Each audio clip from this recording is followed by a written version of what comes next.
ఉన్నాడు. సిలువలో చూస్తున్నట్లయితే మొట్టమొదటిగా ఆయన హృదయాన్ని ఇచ్చాడు. ఆతి గుండెని తీసుకొచ్చి మాంసపు గుండెని మీకు ఇస్తా.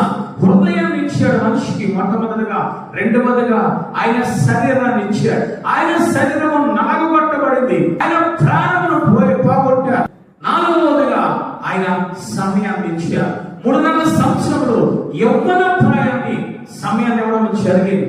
ఐదవదిగా ఆయన శ్రమ అంతటిని కూడా నీ కోసము నా కోసము ఇచ్చి ఆ కల్వరి శిలువలో రిక్తుడైపోయాడు.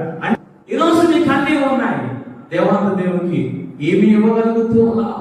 ఆశీర్వదించాలని ప్రార్థన చేస్తూ ఉన్నావు. ఆరోగ్యం కావాలని ప్రార్థన చేస్తూ ఉన్నావు. నాకు స్వస్థతలు కావాలని ప్రార్థన చేస్తూ ఉన్నావు. ఏమైనా ఆయనకి ఇవ్వవలసింది నువ్వు ఇస్తూ ఉన్నావా? ఇవ్వకుండా నీ దగ్గరే దాచుకొని నన్ను ఆశీర్వదించు అంటూ ఉన్నావు.